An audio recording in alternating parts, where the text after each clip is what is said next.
J'ai vécu une tromperie, j'ai pardonné. La personne l'a refait une deuxième fois. Fait que ça en dit gros. Le grand cœur que j'ai pardonné en pensant que la personne allait apprendre de ses erreurs. Mais quand une personne te montre réellement comment elle est, qui elle est, c'est parce que c'est ça la vérité.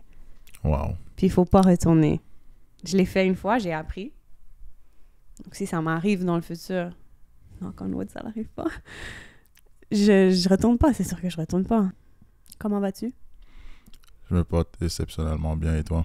Très bien. C'était comment ta semaine? Je te dirais forte en émotions. En fait, c'est que j'ai vécu plusieurs émotions complètement différentes dans la même journée ou dans la même semaine. Par exemple, aller à un funérail et dans la même journée, assister à un baby shower, gender reveal. Fait que c'est comme, je commence ma journée en pleurant, je la finis super contente pour mon amie qui va avoir une petite fille. Fait que c'était comme, émotionnellement, c'était un montagne russe, ouais. Mes condoléances pour l'être que tu as perdu. Merci. Mais sinon, super bien.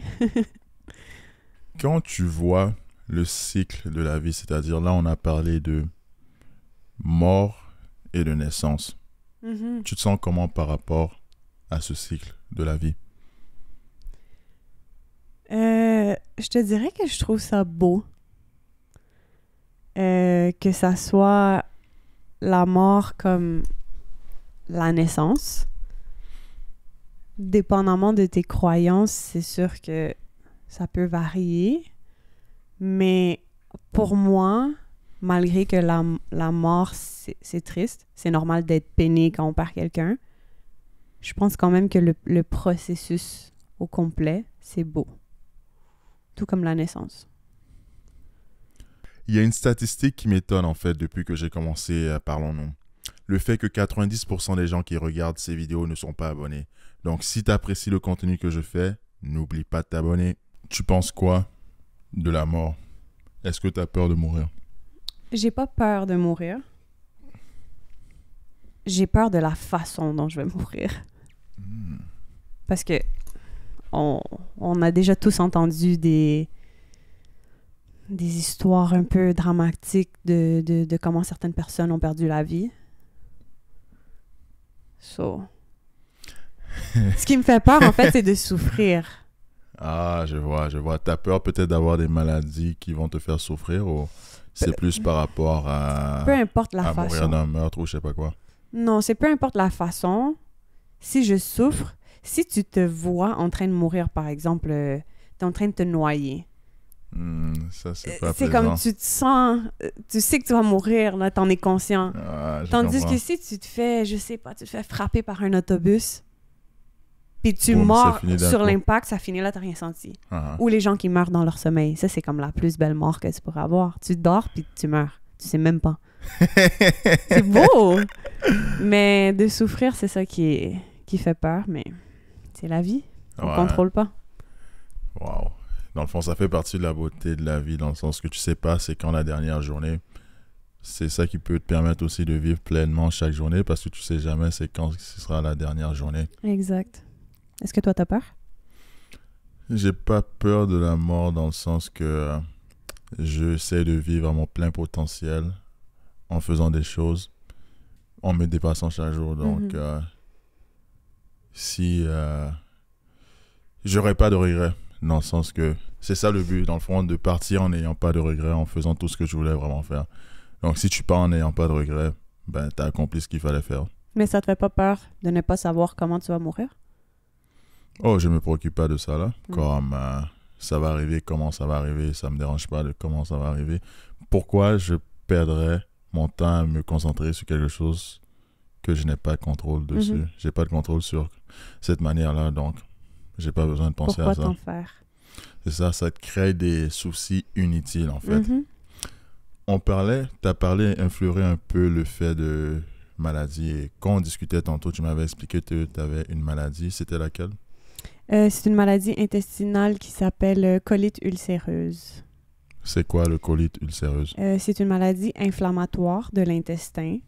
Ce qui se passe, en fait, c'est que mon système immunitaire ne reconnaît pas mes propres bactéries au niveau des intestins. Donc, mon système immunitaire est toujours en mode autodéfense. Ça crée de l'inflammation constante dans mes intestins. Ce qui fait en sorte que si cette inflammation-là n'est pas contrôlée, j'ai constamment mal. Je vais pas aller dans les détails, mais j'ai mal. Je saigne. Il y a des symptômes qui sont pas très plaisants à ressentir. Donc, dans mon cas, l'inflammation est super bien contrôlée par un médicament. Puis ça va super bien depuis. Tu as vécu comment apprendre que tu avais cette maladie-là? Parce que tu as eu la chance de ne pas avoir cette maladie et du jour au lendemain, tu as eu cette maladie. Mm-hmm. Tu t'es senti comment quand tu as su que tu avais une condition quelque peu irrémédiable? Je te dirais que la journée où j'ai su que j'avais cette maladie-là, que c'est une maladie chronique, jusqu'à ce jour, en tout cas, on n'a pas trouvé de remède, mais ma première semaine a été très difficile au niveau psychologique parce que je pensais que j'étais seule à avoir cette maladie. Je pensais que j'allais plus pouvoir vivre comme avant, que ce soit au niveau de l'alimentation, au niveau de mes activités dans ma vie quotidienne, au niveau sportif, parce que je suis très sportive, au niveau voyage aussi, j'adore voyager. Je pensais que j'allais plus pouvoir faire toutes ces choses-là. En plus de ça, au début de la maladie, j'étais médicamentée. Je prenais quand même beaucoup de médicaments. Fait qu'à 18-19 ans, de prendre des pilules grosses comme ça à tous les matins, wow. Quand t'es super jeune, je me sentais comme une personne âgée malade. Puis tu regardes tous tes amis qui vivent une vie normale au niveau de leur santé. Fait que c'était difficile d'accepter la maladie au début parce qu'on se sent seul, on se sent différent. Est-ce que tu t'es dit pourquoi moi et pourquoi pas quelqu'un d'autre? Pourquoi c'est moi qui souffre autant? Ça m'est déjà passé par la tête de me dire pourquoi moi. Mais ça n'a pas duré très longtemps. Je te dirais que j'ai cette habitude de me comparer aux gens qui vont moins bien que moi. Fait que au début, je me disais pourquoi moi? Pourquoi je dois souffrir autant? Après, tu penses à d'autres choses qui se passent dans le monde, puis tu te dis, ouais, c'est pas si pire. Par rapport à la vie de certaines choses. Hein? Exactement. Parce qu'on réalise pas à quel point on est chanceux de vivre certaines expériences dans notre vie. On est chanceux d'avoir accès à certaines choses dans notre vie. Par exemple, le fait même d'avoir une toilette saine. Ouais. C'est un luxe que tu as en tant qu'être humain d'avoir une toilette saine. Donc, un toit sur notre tête. Exactement. La nourriture à table. Exactement. Donc, il faut quand même prendre conscience des chances qu'on a et en profiter en étant, comment on dit ça? En anglais, le mot c'est grateful, mais en étant reconnaissant des choses que tu as de la vie quotidienne. Parce que c'est seulement en étant reconnaissant que je vais apprécier la vie, en fait. Parce que quand tu n'es pas reconnaissant, tu n'apprécies pas la vie. Non. Samantha, est-ce que tu pourrais te présenter brièvement ou comme tu préfères aux invités qui écoutent, aux auditeurs qui écoutent le podcast? Je m'appelle Samantha Aiello. J'ai 26 ans. Je me présente comment, là? Comme t'as envie. Je suis d'origine italienne. De base. Hey, j'aimerais te remercier d'écouter la vidéo. Si tu adores ce que je fais, n'hésite pas à le partager. Non, c'est bien. Ouais. C'est bien. Tu m'avais dit que tu es aussi une sportive. Oui, très sportive. Il y a mon métier aussi. Je suis technologue en physiothérapie depuis maintenant 3 ans. Mais je compte me diriger vers l'entraînement, être entraîneur, coach sportif. Nice. Donc, étant donné que j'ai toujours été très sportive toute ma vie, j'ai toujours eu ce vouloir de partager la notion que j'ai au niveau de la santé physique. C'est toujours quelque chose qui m'a passionnée. J'ai toujours voulu motiver les gens à être actifs. Pas nécessairement le gym. Des fois, les gens pensent que il faut aller au gym, puis parce que je montre ça sur mes réseaux sociaux, ça peut porter à confusion, mais ça peut être n'importe quoi. Ça peut être aller à un cours de danse, ça peut être faire du vélo, ça peut être... C'est sûr que la communauté fitness, au moment où on se parle, prend beaucoup d'ampleur. Puis, il faut faire comprendre aux gens que le gym, c'est pas nécessairement ça qui fait en sorte que tu vas être en santé. Dans le fond, c'est la totalité du sport en lui-même. Exact. Peu importe quoi. Le sport représente quoi pour toi? Tout. C'est le sport m'a sauvé, littéralement. Hein, le sport t'a sauvé? Ouais. Fait que vraiment au niveau de la santé mentale, surtout, peu importe les obstacles que j'ai pu traverser dans ma vie, qui ont été difficiles au niveau psychologique, c'est le sport qui m'a aidé à les surmonter. Ça peut être aussi banal que juste pendant mes examens à l'école. J'étais un petit peu stressée. Je mettais mon livre de côté. J'allais jouer au soccer ou faire des arts martiaux ou gym, peu importe ce que je faisais à ce moment-là. Ça me décompressait. Je revenais à la maison, je poursuivais mes études. Fait que pour gérer mon stress, pour gérer mes émotions quand j'allais moins bien, rupture amoureuse, peu importe ce qui m'arrivait, le gym, c'était comme ton point de repère, dans le fond, là où tu pourrais retourner à ta source, la source de ton aide. Ouais. Je pense que les gens ne réalisent pas, mais le sport, c'est l'unique manière d'améliorer ton cerveau et ton physique en même temps. C'est l'unique chose qui peut faire les deux en même temps. Donc, c'est très bénéfique de se tenir en forme physique, de prendre soin de son corps, parce que tu peux pas être la meilleure version de toi-même. Je précise bien, tu peux pas être la meilleure version de toi-même si tu fais pas de sport, parce que tu seras pas en bonne santé. Et si tu n'es pas en bonne santé, tu pourras pas être la meilleure version de toi-même. Totalement d'accord avec toi. On se parlait tantôt, on a eu plusieurs sujets. Présentement, tu dis que tu as 26 ans. Oui. Et tu es célibataire. Oui. Comment une jeune femme qui paraît bien physiquement à 26 ans est célibataire? Pourquoi? Ouais.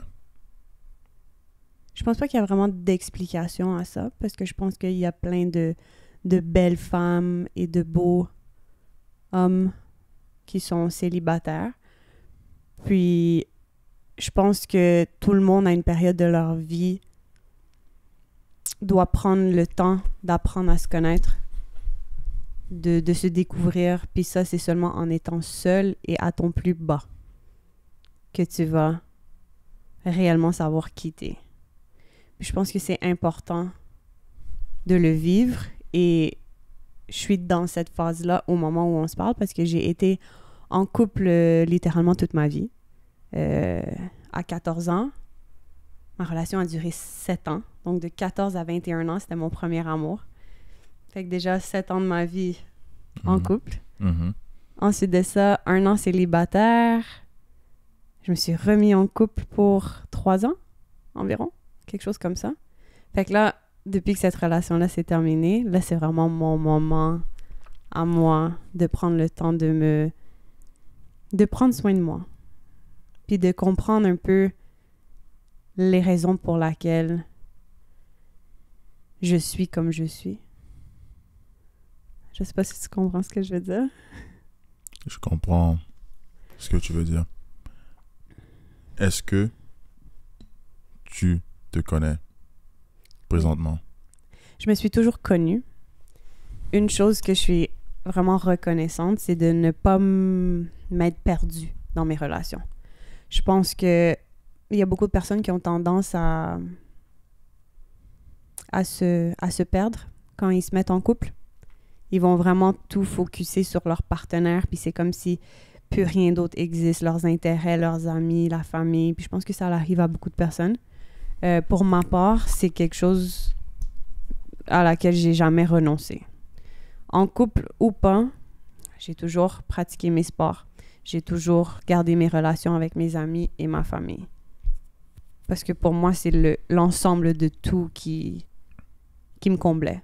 Dans le fond, que tu sois en couple ou pas, tu veux être toi-même à 100% parce que tu vas pas essayer d'être quelqu'un d'autre ou d'arrêter ce que tu aimes faire à ton quotidien pour que tu sois une unité.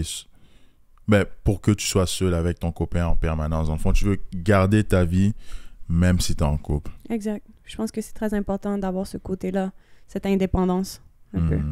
Parce que ton partenaire, tu sais pas s'il sera là toute ta vie. Tu l'espères. Mais...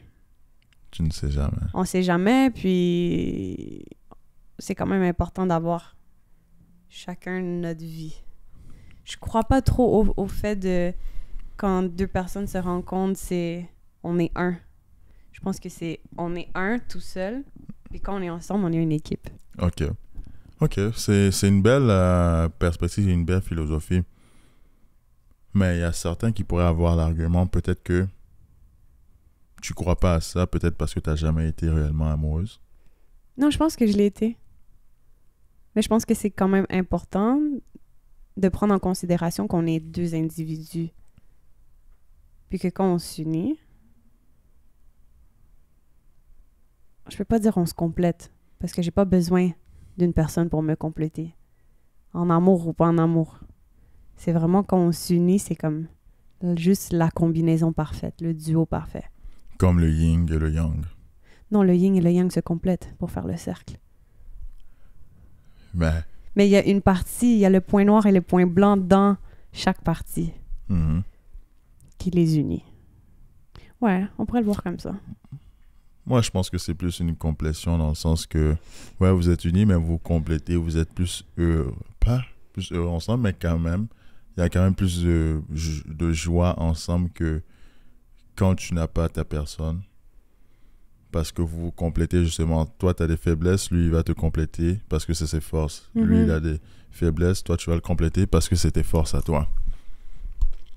Je suis d'accord, mais je pense que je m'exprime mal. Je pense que ce que je veux dire, c'est de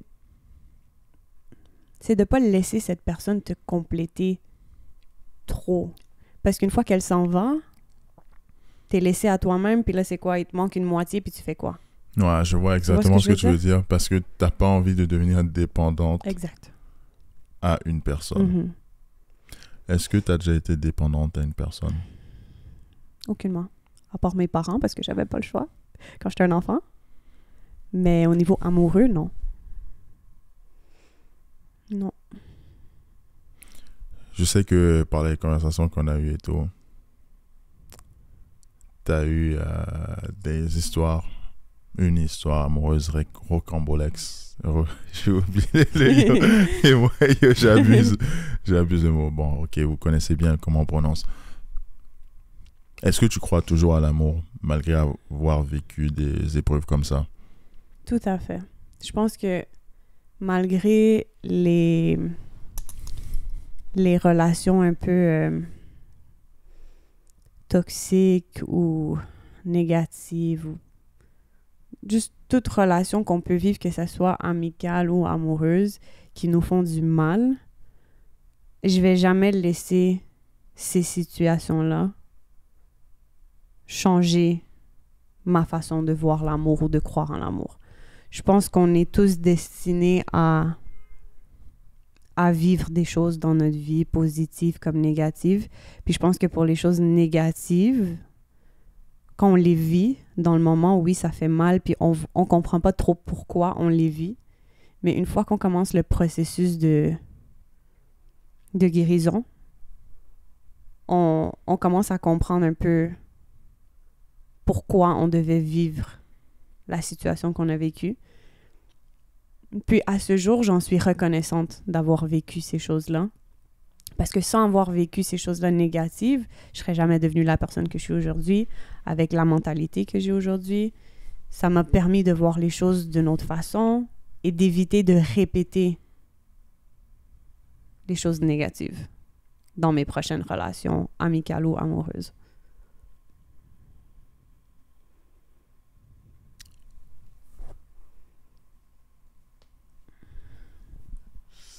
C'est quoi que tu trouvais négatif dans tes relations amicales ou amoureuses?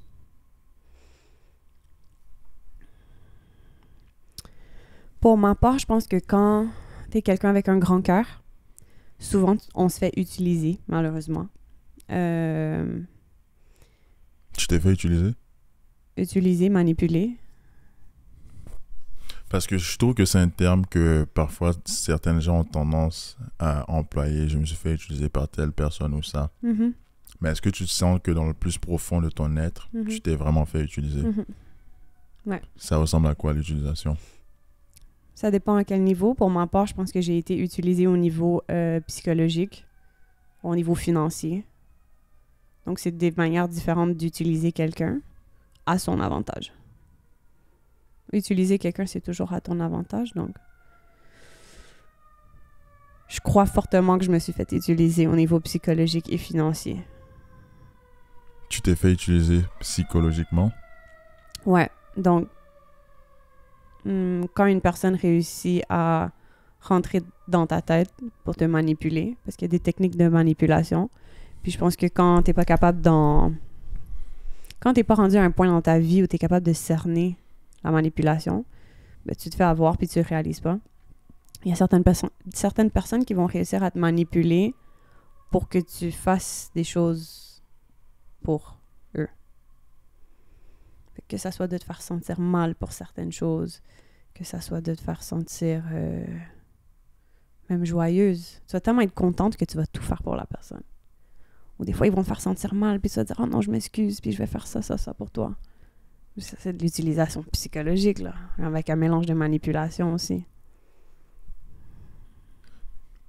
Tu penserais quoi de l'argumentaire qui dirait que tu exagères? Si quelqu'un te dit t'exagères, parce que tu donnes un exemple comme ça, mais ça peut être juste de l'incompréhension, dans le sens que peut-être toi, tu avais l'impression d'être manipulé, mais tu ne te faisais pas manipuler. J'ai pas dit c'est ce que je pense, mais tu penserais quoi de quelqu'un qui te dit que tu t'es pas fait manipuler, tu exagères? Ce que j'en penserais, pas grand-chose, parce que je sais ce que je vis. Donc, si moi, je sais que je me suis fait utiliser, il n'y a personne d'autre qui pourra me dire le contraire. Si tu penses que j'exagère, ça te regarde. C'est ton opinion. Est-ce que je le prends en considération? Pas du tout. Je me laisse pas affecter vraiment par ce que les autres disent. So, je sais ce que je vis, puis je pense qu'il y a personne qui pourra dire le contraire. J'adore la confiance. J'adore la confiance. C'est la réalité. Peu importe qui. Vous devez pas vous laisser influencer par ce que les autres pensent. T'as raison. C'est important d'être soi-même, parce que si tu te laisses trop influencer par l'extérieur, tu seras jamais heureux ou heureuse. Est-ce que... en fait, tu parlais du fait que tu as grandi récemment, tu as grandi cette dernière année à peu près, parce que tu utilises des services d'une psychologue. T'as appris quoi en faisant de la consultation psychologique? Ce que j'ai appris, je pense que depuis la dernière année, mais ça fait pas encore 1 an. 6 mois environ. Depuis les derniers 6 mois, je pense que c'est vraiment dans ces mois-là où j'ai le plus évolué au niveau psychologique. Puis je pense que c'est quelque chose qui est essentiel à tout le monde. Je pense pas qu'il faut nécessairement que tu vis quelque chose de dramatique pour aller consulter. Dans mon cas, ça m'a aidé d'avoir vécu quelque chose d'assez dramatique, ce qui m'a poussé à aller consulter, mais en vivant l'expérience de consulter un psychologue, ça m'a vraiment ouvert les yeux sur tout, en fait. Puis,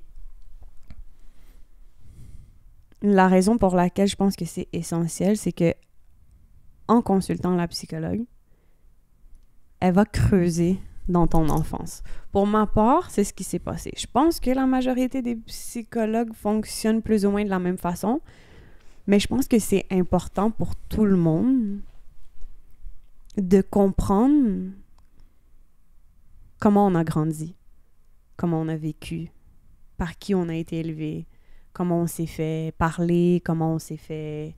Peu importe. Comment t'as grandi? En fait, j'ai une meilleure question. C'est quoi t'as découvert par rapport à toi-même? Donc, en consultant, la psychologue, elle a creusé dans mon enfance, puis elle m'a fait réaliser qu'à cause de la façon que j'ai été élevée, donc la façon que mes parents me parlaient ou me traitaient, il n'y avait absolument rien il n'y avait aucun abus psychologique, aucun abus physique, mais c'est dans leur façon de s'être pris avec moi. Ça m'a fait grandir en tant que la personne que j'étais, je pourrais dire ça comme ça.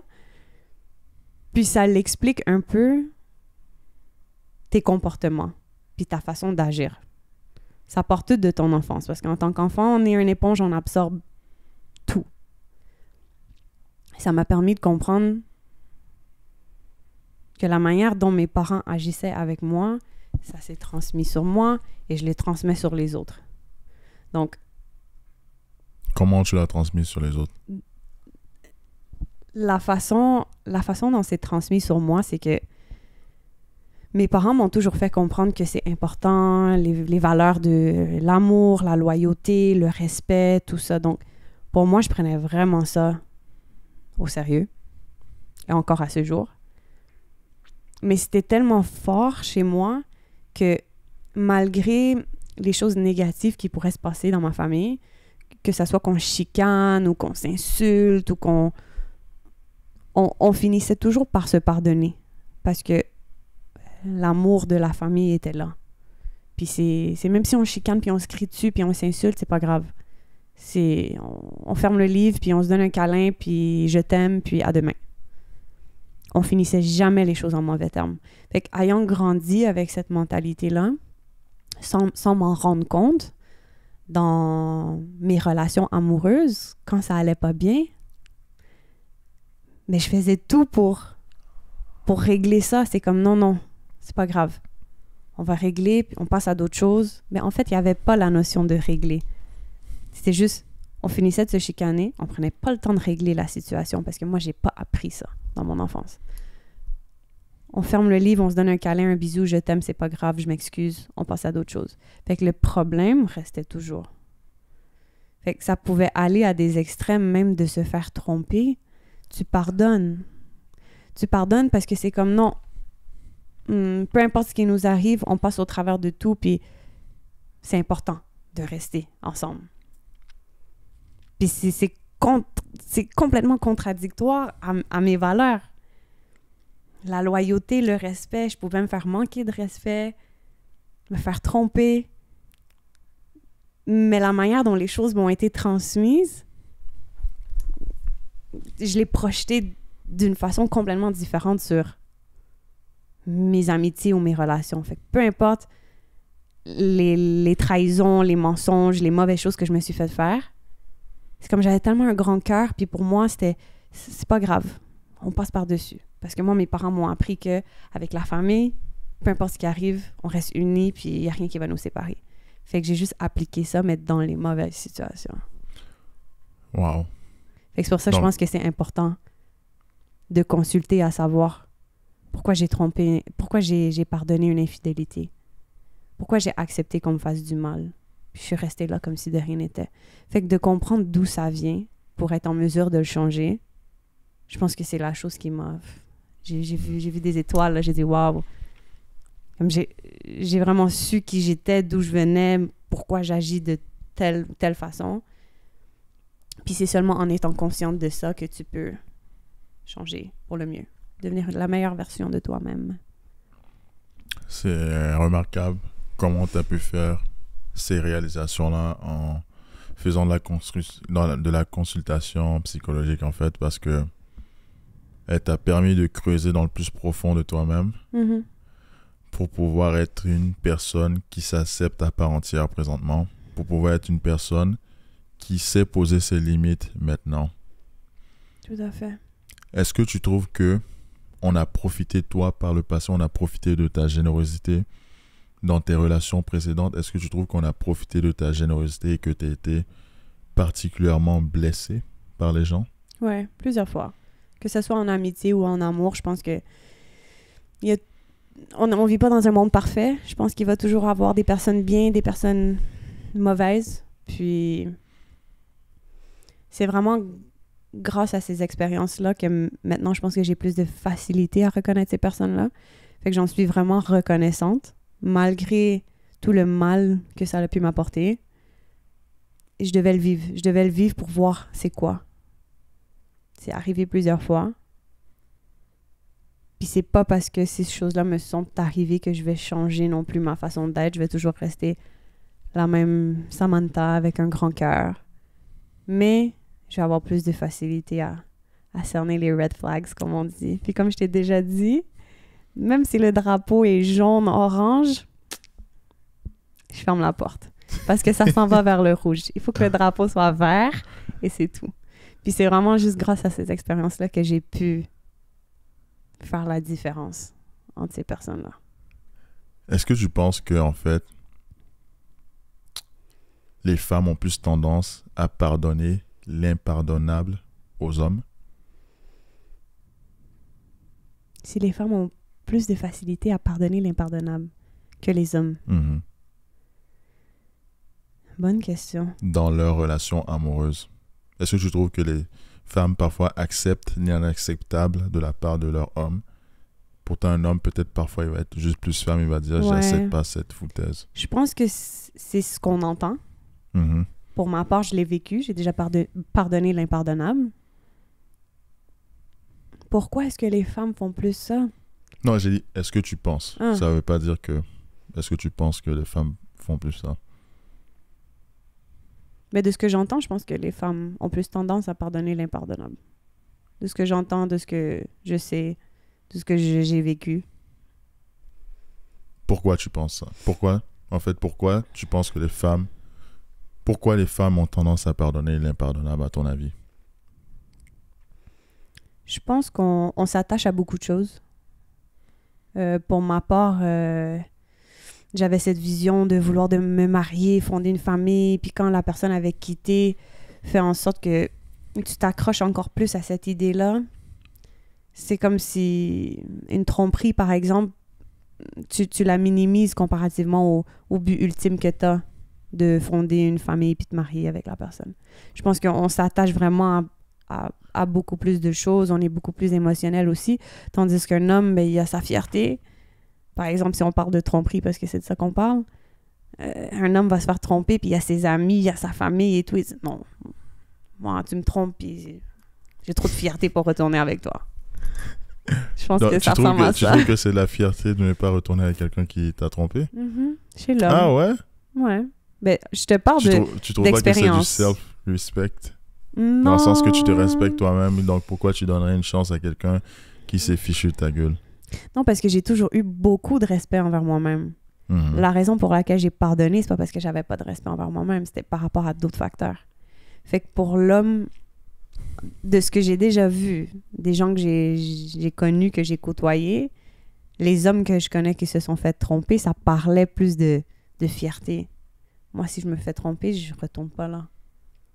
Mais vraiment avec le côté fier, tu vois?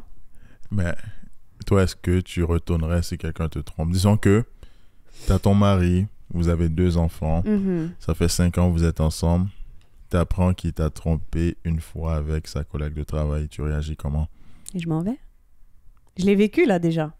J'ai vécu une tromperie, j'ai pardonné. La personne l'a refait une 2e fois. Fait que ça en dit gros.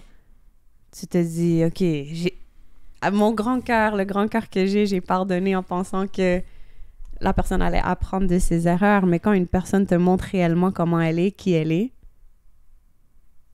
c'est parce que c'est ça la vérité. Wow. Puis il faut pas retourner. Je l'ai fait une fois, j'ai appris. Donc si ça m'arrive dans le futur, knock on wood, ça n'arrive pas. Je retourne pas, c'est sûr que je retourne pas. Là, c'est vraiment la notion de self-respect elle est ancrée au plus profond de moi, là. Il n'y a aucune chance que ça se reproduise. Tu vas porter un t-shirt, pas de tromperie ici. Ouais, c'est ça. Mais en espérant juste rencontrer des personnes avec les mêmes valeurs que moi, ça l'aiderait. Ouais. Mais ouais. Intéressant. Hey, si tu as des questions par rapport à cet épisode, n'hésite pas à me contacter sur Instagram. Tu dis en espérant trouver des personnes avec les mêmes valeurs que moi. Mm-hmm. Donc, tu t'es mis en couple avec des personnes qui n'avaient pas les mêmes valeurs que toi? Exact. Pourquoi? Parce que tu penses pas à ça. Dans le moment, tu te laisses emporter par d'autres facteurs, par le physique, par la complicité. Puis c'est comme, je le trouve beau, je la trouve belle, ça clique, on s'entend bien, on a plein de points en commun. Tu vis ces émotions-là fortes dans le moment. Là, OK, éventuellement, on se met en couple. Puis là, c'est pendant la relation. Tu vois comment la personne est. Tu vois ses vraies valeurs. Puis là, tu réalises que comme, ouais, peut-être qu'on n'a pas tout à fait les mêmes valeurs, mais là, il est trop tard. T'es déjà ancré dans la relation, t'es déjà attaché, tu t'es déjà imaginé un futur. Pourquoi il est trop tard? Pourquoi il est trop tard? Parce que si tu dis qu'il est trop tard, t'es prête à gaspiller des précieuses années de ta vie avec quelqu'un que tu sais que ça va probablement pas coller parce que vous n'avez pas les mêmes valeurs. Pourquoi ce terme? Pourquoi trop tard?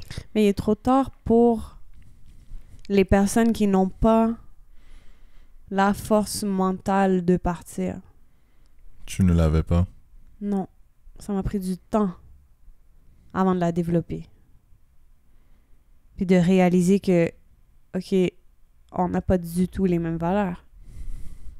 Mais j'en étais fort probablement consciente, mais quand les autres aspects de la relation sont positifs, ça camoufle le fait qu'on n'ait pas les mêmes valeurs. Wow. Jusqu'à temps que il y a un gros choc. Il y a quelque chose qui arrive, puis là, tu te remets en question, puis tu fasses « Wow! » Ça marche pas. Wow. Ça fait combien de temps que tu es célibataire?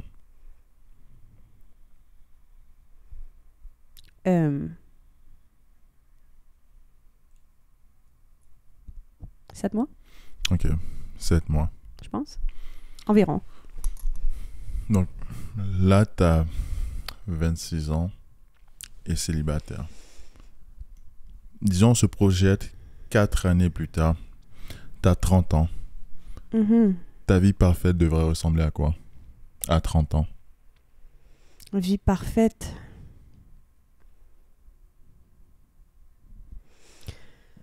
Je pense pas que ça existe, une vie parfaite, mais mon idéal, ce que j'aimerais à long terme,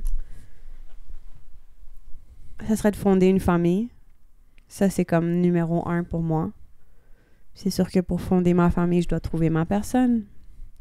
Donc, idéalement, trouver une personne avec les mêmes valeurs que moi, qui veut la même chose que moi, où on se motive les deux à être une meilleure version de soi-même parce que on va grandir tout au long de notre vie ensemble.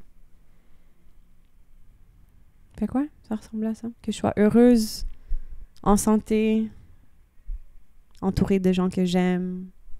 Donc, pas d'enfants. Avec des enfants.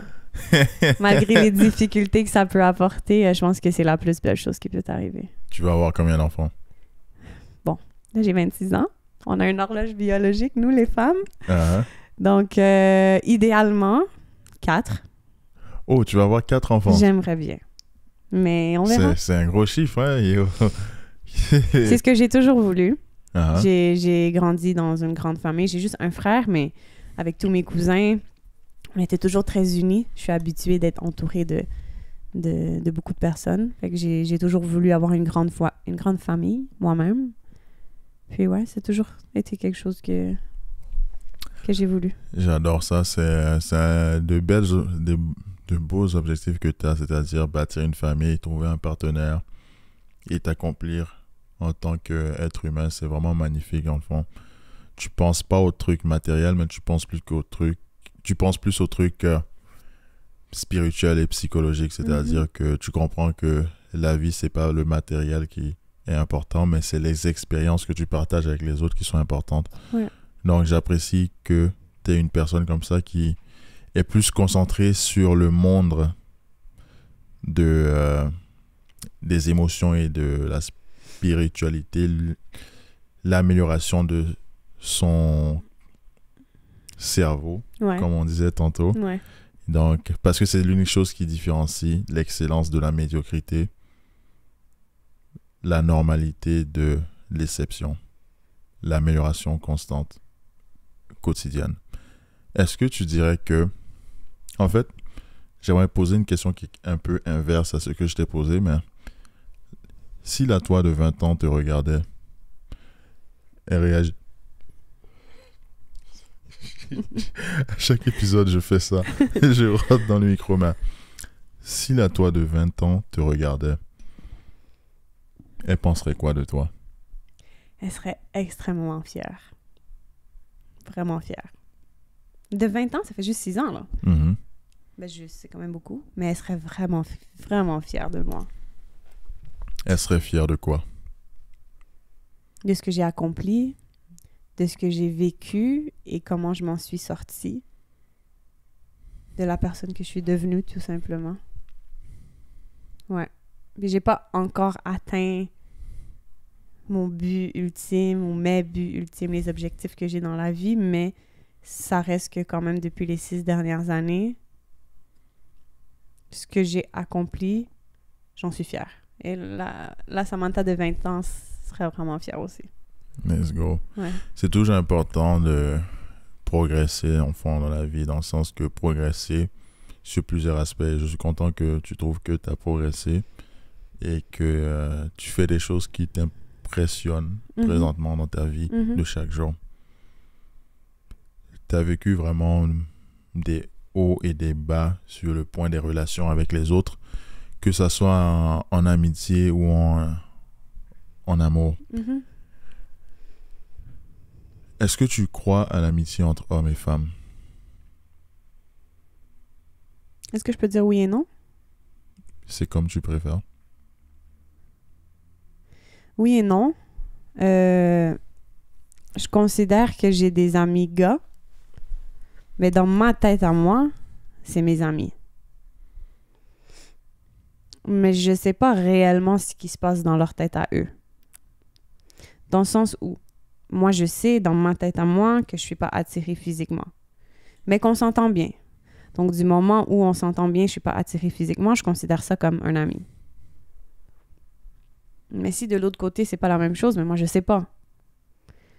Je sais pas tant et aussi longtemps que j'appelle pas mon ami pour lui dire « Est-ce que t'es down? » Si sa réaction, c'est pas « De quoi tu parles, Samantha? T'es bizarre. » Si c'est pas ça sa réaction, ça veut dire que c'est pas mon ami. Mais si il me dit « Oui, viens », c'est pas mon ami. Mais je peux pas savoir tant aussi longtemps que je l'appelle pas. Tu vois? Est-ce que tu préfères ne pas savoir? Oui, je préfère ne pas savoir parce que moi, les amis gars que j'ai, c'est mes amis. Je les aime bien. Du moment où je fais le test et j'appelle un de mes amis gars, s'il me dit oui, c'est un test là que je fais. S'il me dit oui, je vais être comme shit. On sera plus amis. J'ai perdu un soldat. Ouais, tu sais que la personne est down avec toi puis c'est juste bizarre, là. Ouais.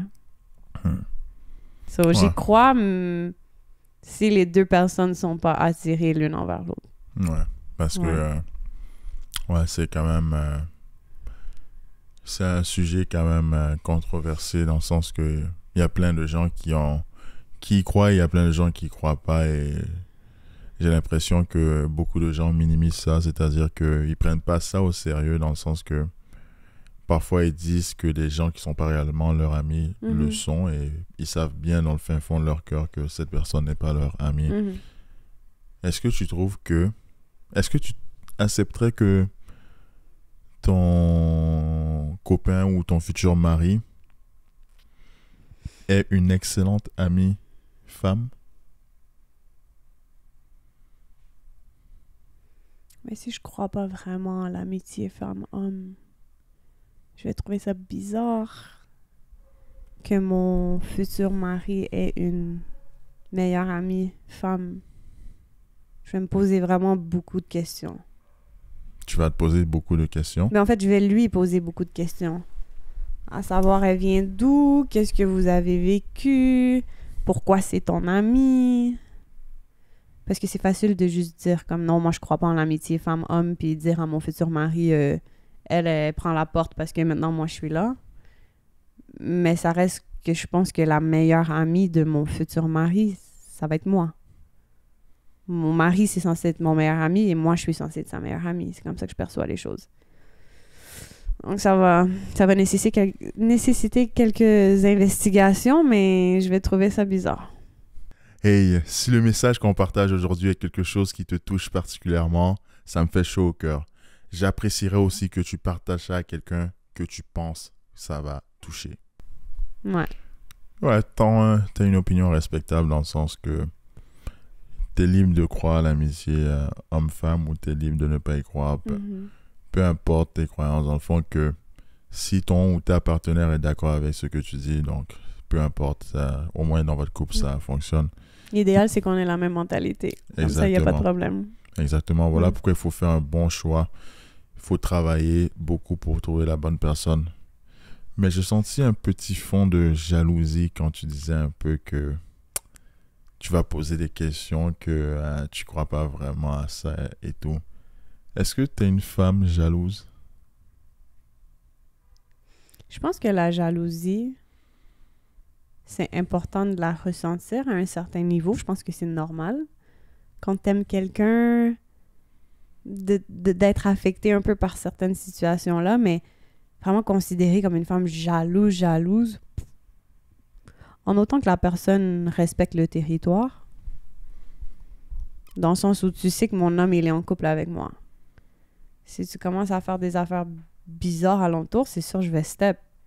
Mais ça va être plus territorial. C'est pas jaloux, c'est juste fais ton respect, tu comprends? Il y a des gens qui sont juste irrespectueux. Mais ça vient pas de jalousie. Tu vois ce que je veux dire? Est-ce qu'il y a des gens qui ont essayé de te manquer de respect comme ça? Et que t'as dû step, en guillemets? Ouais, quand j'étais plus jeune. Ah ouais? Ouais. Dans ma première relation. C'est quoi? Mais voyons donc, c'est quoi qu'il y a eu? Ouais. Ben, bon, j'étais un peu sauvage, là, quand j'étais jeune, là. Dis-toi, j'ai fait des arts martiaux pour être plus disciplinée. Fait que j'étais quand même une enfant ou adolescente perturbatrice, si on veut. Puis j'avais pas peur des gens, puis je me battais avec des gars. J'étais très... Ouais. Donc... Tu te battais avec des gars? Ouais. Je me battais beaucoup. Avec des gars? Ouais. Tu gagnais? Non. Pourquoi tu te battais avec des gars? Je sais pas. Ça, c'est mini Samantha frustrée de la vie pour X raisons. Je me battais. J'aimais ça. Ouais. J'ai pas d'explication pour toi. Ils avaient quel âge? On était dans la même classe. Là. Des fois, ça pouvait être aussi banal qu'on jouait un match de soccer, puis il faisait exprès de toujours me faire trébucher, puis lui, il trouvait ça drôle. Puis moi, à un moment donné, je m'énerve, puis je le pousse, puis je commence à le frapper. Mais comme lui, il riait. C'est pas un vrai fight comme tu vois dans la rue, là. Il se foutait de ma gueule, mais moi, je me battais. Puis là, j'étais suspendue. Tu vois? Ça faisait partie de mon enfance. Oh. Donc, quand cette fille n'a pas respecté le territoire, je suis rentrée dans la cafétéria de l'école et j'ai vu qu'elle était assise à côté de lui. Elle a touché ses cheveux. J'ai pas aimé. Pourquoi tu touches ses cheveux? Moi, je suis rentrée dans la cafétéria. Eux étaient de dos à moi, donc ils me voyaient pas rentrer. Mais moi, j'ai vu mon copain réagir. Il a fait comme, pourquoi tu me touches? Mais la fille, elle sait très bien que moi, je suis là, dans sa vie. Fait que je suis arrivée, puis j'ai pris sa chaise de dos, puis j'ai tiré l'affaire. Puis elle s'est retournée en panique. Puis là, j'ai dit, qu'est-ce que tu fais? J'ai juste gueulé sur la fille. Puis là, il y a quelqu'un qui m'a tenue pour pas que je la frappe. Puis c'est ça. T'étais un Mais tyran. j'étais plus jeune, là, j'étais adolescente. Ben oui. Je pense pas qu'adulte, j'aurais réagi comme ça, mais j'aurais fait sentir ma présence d'une façon plus respectable. Qu'est-ce qu'un homme ne devrait pas faire pour que sa femme se sente pas respecté parce que tu te faisais pas respecter parfois. Qu'est-ce qu'un homme devrait faire en fait pour que sa femme se sente respectée? Je pense que c'est ça la meilleure question. Qu'est-ce qu'un homme devrait faire pour que sa femme se sente respectée? Dans le couple. Respecte-la. Le respect, c'est simple, Ben. C'est simple. Parce que parfois, on fait des choses et on pense pas que c'est des manques de respect. Est-ce simple vraiment de respecter quelqu'un? Parfois, tu fais les choses et tu dis c'est normal, mais pour ton ou ta partenaire, c'est pas normal et c'est extrêmement blessant. Est-ce que parfois, il faut pas être plus explicite et dire ce qu'on n'aime pas? Mais c'est sûr que la communication entre en jeu là-dedans. Si t'as pas de communication avec ton partenaire, la relation ira nulle part. Fait qu'on a tendance souvent à ne pas réellement dire ce qu'on pense ou l'émotion qu'on vit. Par exemple, si mon copain me dit... Il voit que je suis fâchée, puis il me dit « Est-ce que ça va? » Moi, parce que je suis fâchée, je vais juste dire « Oui, ça va. Laisse-moi tranquille. » Mais ça va pas. Idéalement, tu mets tes émotions de côté, tu t'assois comme deux adultes, puis tu dis ce qui va pas. Malheureusement, c'est pas tout le monde qui a la capacité de faire ça. Les émotions, souvent, vont prendre le dessus. J'ai déjà passé par là. Je pense que maintenant, je suis rendue à un stade où quand il y a quelque chose qui va pas, on en parle pour trouver la solution. Parce que sinon, le problème va toujours rester, puis ça va traîner. Donc, du moment où tu communiques avec ton partenaire, tu lui fais comprendre pour toi, c'est quoi tes valeurs, c'est quoi ta notion du respect, qu'est-ce que tu veux, qu'est-ce que tu ne veux pas. Ton partenaire t'écoute, prend le temps de communiquer en retour. Je vois pas en quoi... Il y aurait le manque de respect. Exact. Tu sais, l'amour, c'est compliqué, hein, parce qu'il y a plein de gens qui cherchent l'amour, qui ne trouvent pas l'amour.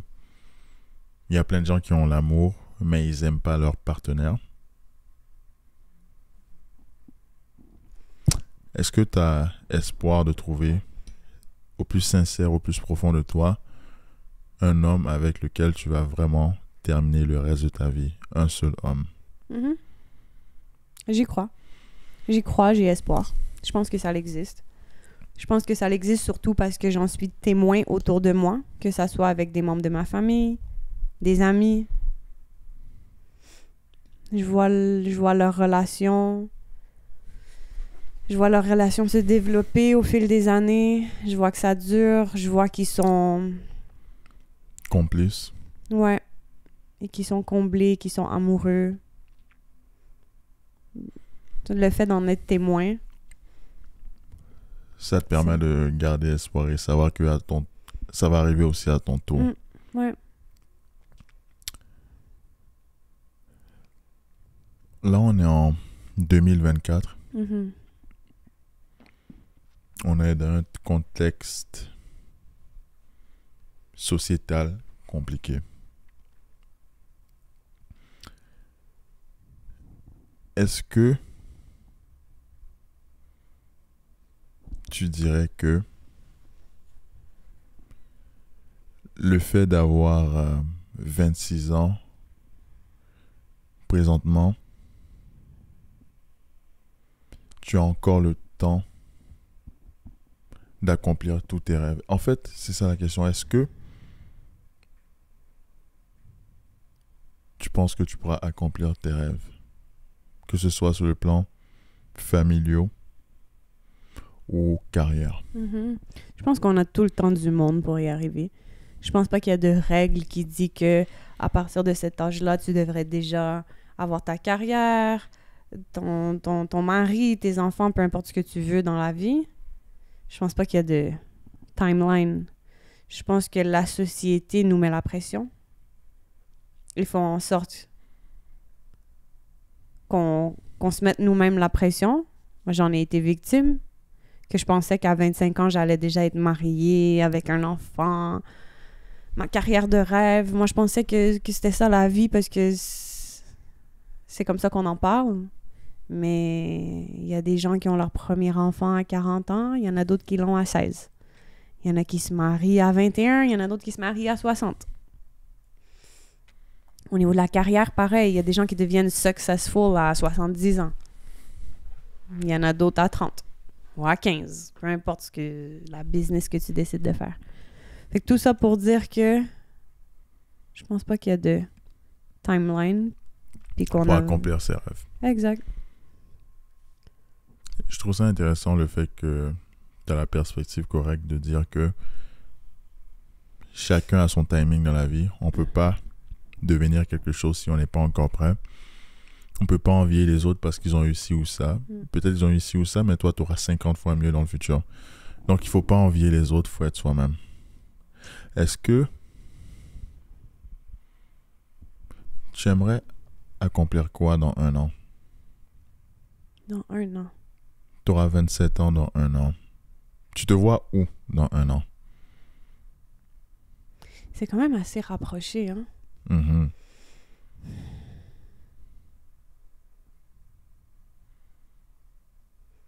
Je sais pas. C'est le but que je t'ai dit que j'aimerais atteindre à 30 ans, j'aimerais qu'il m'arrive demain. Tu vois? Les gars, envoyez les CV, envoyez les CV, envoyez les CV. Non, je t'ai déjà dit que pour le moment, je suis indisponible. Parce qu'avant de s'embarquer dans des relations, il faut prendre le temps de travailler sur soi. Mm-hmm. Je pense que même si j'aimerais que ça m'arrive demain, je sais qu'au moment où on se parle, j'ai pas fait tout le travail que je devais faire afin d'être prête à 100% de m'investir avec quelqu'un. Puis je pense que c'est une erreur que beaucoup de personnes font, c'est de sauter de relation. Relation. C'est quand tu sauras que tu es prête? Parce que c'est intéressant. Tu fais un travail depuis 1 an de consultation avec ces psychologues qui t'a fait évoluer. C'est quand tu sauras que tu es prête? C'est difficile de déterminer, c'est de te dire dans 1 mois, je vais être prête. C'est juste quelque chose qui se ressent. Mais comment tu le ressentiras? Comment tu vas savoir que tu es prête? Tu le ressens en parlant avec les gens, en rencontrant des nouvelles personnes. Ta façon de ressentir les choses va être différente. Parce que depuis la dernière rupture jusqu'à maintenant, je me sens pas du tout de la même façon. Je vois que ça va juste en amélioration. Fait que je sais qu'éventuellement, je vais le sentir dans mon cœur que comme, OK, là, je me sens de telle façon, puis je sens que je suis prête. Ah, c'est vraiment une émotion intérieure qui peut pas vraiment s'expliquer, là. Mais c'est sûr que c'est pas en restant enfermé chez toi. Faut parler avec les gens, en ayant des conversations de tout et de rien. Tu t'écoutes parler, puis tu réalises que, oh wow, j'ai évolué vraiment depuis. Puis tu vas juste le ressentir, ou peut-être le jour où tu vas juste rencontrer la bonne personne, tu vas le savoir. Ton cœur sera déjà ouvert. Exact. Sans même que tu le saches. Exact. Est-ce que tu dirais que faire ce que tu as fait, c'est-à-dire consulter un psychologue, c'est quelque chose que tu recommanderais à tout le monde? C'est vrai que tu me l'as dit, mais il y a des gens que eux ils sont assez forts pour s'aider eux-mêmes. Est-ce que ces gens-là, tu penses qu'ils ont quand même besoin de psychologues? Tout à fait. Parce que j'ai déjà été cette personne. De me dire que j'ai pas besoin d'aide, puis que je suis capable toute seule. C'est vrai que je me suis sortie de plusieurs situations par moi-même en faisant du travail seul dans ma tête. Puis je pense que oui, j'ai fait un certain cheminement, mais pas au même niveau. Parce qu'il y a des choses à laquelle tu penses pas nécessairement. Puis veux pas, l'être humain aime le confort. Fait que si j'aurais pu rester toute ma vie comme j'étais, je l'aurais probablement fait parce que c'est confortable. Mais quand quelqu'un d'autre rentre dans ta vie, creuse dans des affaires que tu n'aurais jamais creusées parce que tu étais confortable, l'être humain n'aime pas ça. Ça nous challenge, ça nous met inconfortable, mais c'est seulement dans ces moments-là où tu peux évoluer ou grandir. Fait que c'est la raison principale pour laquelle je le recommande. Parce que sinon, tu vas toujours rester... Tu peux évoluer un peu, mais ça va faire ça. Stagner parce que tu n'as pas eu de perspectives différentes sur comment vivre ta vie ou comment ressentir certaines émotions, comment tirer des leçons de certaines choses qui se sont passées dans ta vie. Après, tu peux aussi évoluer dans la vie en vivant des expériences. Je dis pas que c'est juste la psychologue qui a le pouvoir de te faire évoluer. Je pense que c'est un plus. Parce qu'en ayant vécu les expériences que j'ai vécues, j'ai évolué, c'est sûr. Tu vis des choses, t'apprends, tu fais des erreurs, t'apprends. Mais c'est la touche d'un professionnel qui a étudié pour ça, qui vient creuser dans ta tête. Ça fait le petit plus. Si tu avais le choix, on te disait, tu retournes tu retournes à 14 ans. Si tu avais le choix de ne pas être en couple autant longtemps que tu as été, c'est-à-dire, comme tu as dit, tu as été quasiment la majorité de ta vie en couple, quasiment. Est-ce que tu ferais quand même le même choix d'être en couple pendant aussi longtemps? Oui. Tout ce que j'ai vécu, je l'aurais refait. Même tout le négatif, je l'aurais refait. Parce qu'il y avait les beaux moments, oui. Puis j'étais bien en couple à l'époque. Puis les choses négatives, mais ils m'ont appris vraiment, vraiment beaucoup de choses. Donc sur à 100%, je refais tout de la même façon. Pour tout ce que ça m'a appris. Ouais. C'est bien parce qu'il y a des gens qui auraient juste dit que non, je préfère, j'aurais effacé ça. Au moins, tu n'as pas de regrets sur ta vie. C'est quelque chose d'admirable parce qu'il y a plein de gens qui regrettent leur vie. Et toi, tu regrettes rien de ce que tu as fait. Donc, c'est important de prendre ownership des choses qui nous arrivent dans notre vie. Et c'est ce que tu fais. Samantha, ce podcast-là, comme tu sais, c'est un podcast qui dure 1 heure. On est à la marque fatidique du 1 heure. Est-ce qu'il y a quelque chose que tu aimerais partager aux gens qui écoutent ce podcast? Ça peut être un message d'encouragement ou quelque chose qui te définit bien ou un conseil que tu donnerais à une jeune fille. J'ai plein de choses qui me passent par la tête. Je sais pas par quoi commencer. Tu peux dire tout ce que tu veux dire. Je dirais pour commencer Oh my God. Tu peux commencer à l'envers si je préfère. J'ai tellement de choses qui me passent par la tête. OK. Est-ce que tu es TDAH? Ou... Je sais pas. OK. Peut-être. Non, je sais pas. Ouais. Bon. J'ai 3 choses qui me passent par la tête. Première, c'est sûr, au niveau activité physique. C'est ma passion.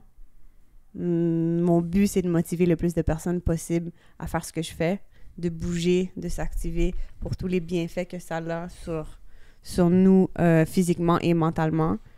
Peu importe ce qu'on vit, surtout dans les situations plus difficiles, les moments où on vit des émotions plus difficiles ou du stress. Va dehors, va courir, bouge, fais quelque chose, va danser, peu importe quoi. Je pense que tous les bienfaits que ça nous apporte à long terme, your future self va te remercier aujourd'hui d'avoir fait tout ça. Pour ta santé en général. Puis il y a ça. Deuxième point, c'est de ne jamais avoir de regrets sur ce que tu peux avoir fait ou vécu.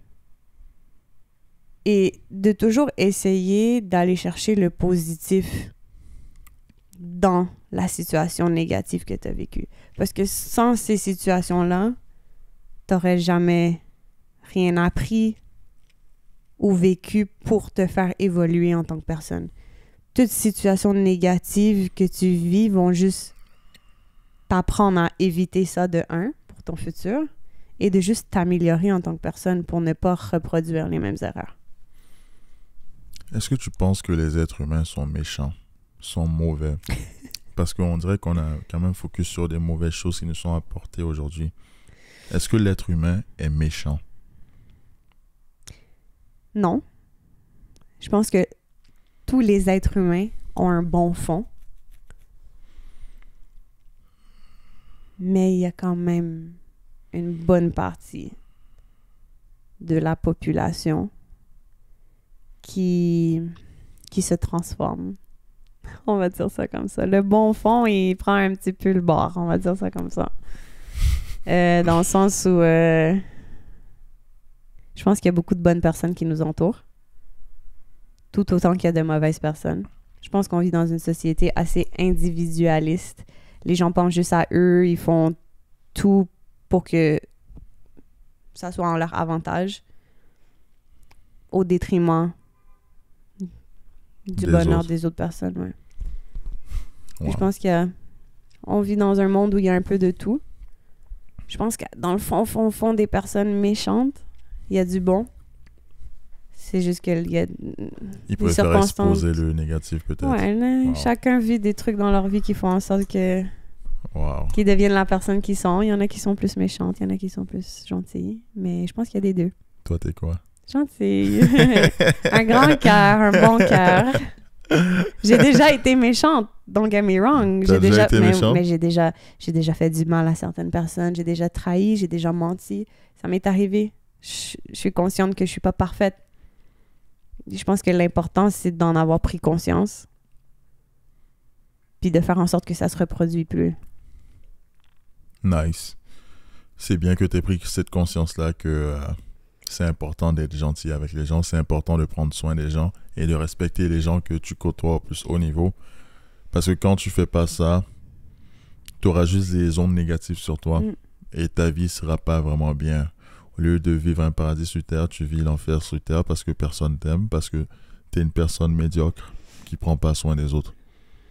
Tu avais un autre point que tu voulais apporter? Mon dernier point, c'est d'apprendre à pardonner. Je pense que pour moi, le pardon, c'est quelque chose qui m'a permis d'être en paix avec moi-même. Peu importe le mal qu'on m'a fait, dans ma tête, ces personnes-là, je les ai pardonnées. Dans ma tête et dans mon cœur. Dans le sens où j'ai réalisé, en fait, que les personnes X, Y, Z qui m'ont fait du mal, pendant une certaine période de ma vie, je traînais cette haine à l'intérieur de moi.